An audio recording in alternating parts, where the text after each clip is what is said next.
বন্ধ ফ্ল্যাট থেকে উদ্ধার হলো সঙ্গীত শিল্পীর পচা গলা মৃতদেহ। দরজা ভেঙে শিল্পীর দেহ উদ্ধার করে ময়নাতদন্তের জন্য বর্ধমান মেডিকেল কলেজ মর্গে পাঠায় সদর থানার পুলিশ।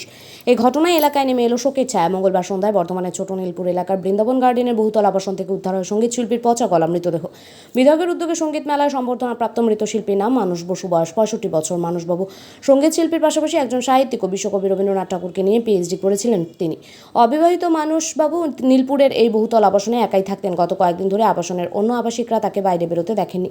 এদিন মানসবাবুর ঘর থেকে সামান্য পচা গন্ধ পেলেও দুর্গন্ধের মাত্রা বৃদ্ধি পাওয়াতে তার দরজা ধাক্কা দিয়ে মানসবাবুকে ডাকতে থাকেন আবাসিকরা। ফোনও করেন তারা, কিন্তু মানসবাবুর কোনো সাড়া শব্দ না পেয়ে পুলিশে খবর দেন আবাসিকরা। পুলিশ এসে দরজা ভেঙে দেখেন মৃত অবস্থায় একটি চেয়ারের ওপর উপুড় হয়ে পড়ে আছেন মানসবাবু। পুলিশ তার মৃতদেহ উদ্ধার করে ময়নাতদন্তের জন্য বর্ধমান মেডিকেল কলেজ হাসপাতালে মর্গে পাঠায়। পূর্ব বর্ধমান থেকে সঞ্জিত কুড়ির রিপোর্ট, সংবাদ একলব্য। থেকে দুঃখের ব্যাপার, মানসদা সঙ্গীত জগতের একজন উন্নত মানের বড় জাঁপের শিল্পী।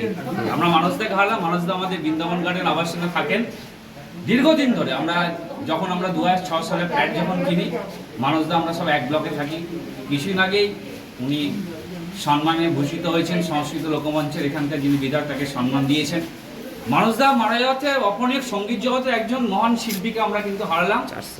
আর এই ভাষা নেই। কি মনে হচ্ছে, কি ঢুকে কি দেখলেন, কেমন পরিস্থিতি মনে হচ্ছে? কয়েকদিন ধরে খুব বৃষ্টির জন্য উনি বেরোতে পারছিলেন না। একদিন আমার সাথে দেখা হয়েছিল। আমি বললাম, মানসদা তোমার কোনো দরকার? বলে না, ঠিক আছে সুমিত, আমি একটু পান খেয়ে আসি। তো উনি বাইরে আমার মনে হয় বাথরুম থেকে ঘরে ঢুকতে গিয়ে উনি স্লিপ কেটে পড়ে গেছে। ওই পাঞ্জাবি অবস্থায় উনি পড়ে গেছে। 4 দিন ধরে মানসদার আমরা কোনো ট্রেস পাচ্ছিলাম না। মানে মানুষে আমরা 2 দিন ধরে খুব গন্ধ পাচ্ছি। আজকে সন্ধ্যেবেলা আমাদের আবাসনের একজন আমার এখানকার আবাসনে যিনি থাকেন প্রসন্ন, উনি আমাকে বললেন যে এখানে সুমিত একবার আয়, একটা গন্ধ পাচ্ছি আমরা খুব বাজে। আমি তড়িঘড়ি সন্ধ্যেবেলায় ছুটে এসে 2 বন্ধু মিলে আমরা দেখছি হ্যাঁ এখান থেকে একটা গন্ধ যেটা আসছে সত্যি এটা মানুষ মারার মতনই গন্ধ। যে সঙ্গে সঙ্গে বর্ধমান থানা আইসিকে ফোন করি আমি। আইসিকে ফোন করার পর এখানকার এসআই জয়শঙ্কর বাবু এসছেন, পুলিশ প্রশাসন এসছে।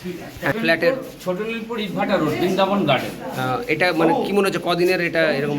আমাদের মনে হচ্ছে 4 দিন। এই তো আমরা দেখলেন তো আপনারা, দরজা ভেঙে আমাদের পুলিশ প্রশাসনের সামনে দরজা ভেঙে আমরা ভেতরে ঢুকলাম। জায়গাটার নাম, ফ্ল্যাটের নাম ছোট নীলপুর ইটভাটা রোড, বৃন্দাবন গার্ডেন। ঠিক আছে। মানসদার মৃত্যুতে অপূরণীয় ক্ষতি হলো সঙ্গীত জগতে। ঠিক আছে। রবীন্দ্রনাথ ঠাকুরকে নিয়ে পিএইচডি করেছেন উনি সঙ্গীত জগতে। তো অপূরণীয় ক্ষতি সঙ্গীত জগতে। কিছু না, মানে 2 দিন থেকে পচা গন্ধ হালকা হালকা বেরোচ্ছে। হালকা হালকা পচা গন্ধ, আজকে খুব অতি উগ্র গন্ধ বেরোচ্ছিল। তারপরে সব খোঁজাখুঁজি করা হলো, কোথাও কিছু পাওয়া গেল না। তারপর ওনার বাড়ির নিচে দাঁড়াতে একটু গন্ধটা তীব্র পাওয়া গেল। তখনই সন্ধ্যা হলো।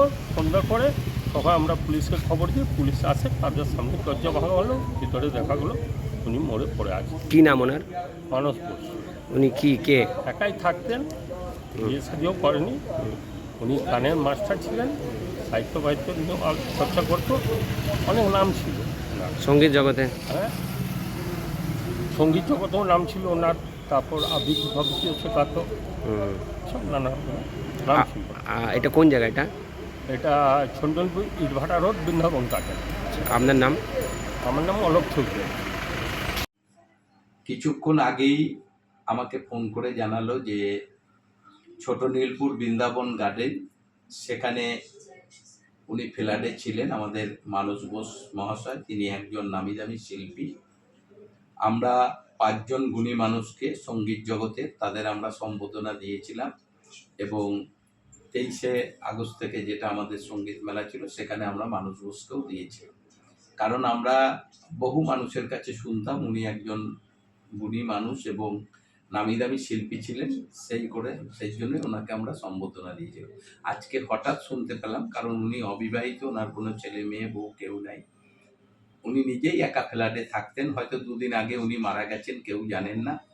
আজকে দুর্গন্ধ বেরানোর পর ফ্ল্যাটের অন্য লোকটা দরজা ভেঙে দেখেন উনি মরে পড়ে আছে। এটা আমাদের কাছে একটা দুঃখের ব্যাপার। যদিও উনি অনেক বয়স হয়েছে, কিন্তু এইভাবে উনি মারা যাবেন এটা আমাদের কাছে খুব খারাপ লাগছে। এখন ওনাকে বার করা হচ্ছে, পোস্টমর্টম হবে কিনা জানি না, ওনাকে নিয়ে যাওয়া হবে। এটা আমাদের কাছে খুব কষ্টের ব্যাপার। কারণ যাকে কদিন আগে এত সুন্দরভাবে একটা সম্বোধনা উনি এত প্রশংসা করলো আমাদের সঙ্গীত মেলা নিয়ে, যে এই মেলাতেই আমাকে সারা জীবন, আমি একজন শিল্পী ছিলাম কিন্তু এই সম্বর্ধনা কেউ আমাকে দেয় নাই, আমাকে বিধায়কই দিলেন এত বড় সম্বর্ধনা। সেই জায়গায় ওনার মতো লোক এই কয়েকদিনের মধ্যেই মারা যাবে, এটা আমাদের কাছে খুব আশ্চর্যের ব্যাপার। মানস বোস মহাশয়, তিনি একজন নামি দামি শিল্পী। আমরা 5 জন গুণী মানুষকে সঙ্গীত জগতে তাদের আমরা সম্বোধনা দিয়েছিলাম এবং 23শে আগস্ট থেকে যেটা আমাদের সঙ্গীত মেলা ছিল সেখানে আমরা মানস বোসকেও দিয়েছি। উনি একজন গুণী মানুষ এবং নামি দামি শিল্পী ছিলেন, সেই জন্য ওনাকে আমরা সম্বোধনা দিয়েছিলাম। আজকে হঠাৎ শুনতে পেলাম, কারণ উনি অবিবাহিত, ওনার কোনো ছেলে মেয়ে বউ কেউ নাই, উনি নিজেই একা ফ্ল্যাটে থাকতেন, হয়তো 2 দিন আগে উনি মারা গেছেন, কেউ জানেন না। আজকে দুর্গন্ধ বেরানোর পর ফ্ল্যাটের অন্য লোকটা দরজা ভেঙে দেখেন উনি মরে পড়ে আছে। এটা আমাদের কাছে একটা দুঃখের ব্যাপার। এইভাবে উনি মারা যাবেন, এটা আমাদের কাছে খুব খারাপ লাগছে। ওনাকে নিয়ে যাওয়া হবে, এটা আমাদের কাছে খুব কষ্টের ব্যাপার, কারণ যাকে কদিন আগে এত সুন্দরভাবে একটা সম্বোধন দিলাম, উনি এত প্রশংসা করলো আমাদের সঙ্গীত মেলা নিয়ে, যে ওনার মতো লোক এই কয়েকদিনের মধ্যেই মারা যাবে, এটা আমাদের কাছে খুব আশ্চর্যের ব্যাপার।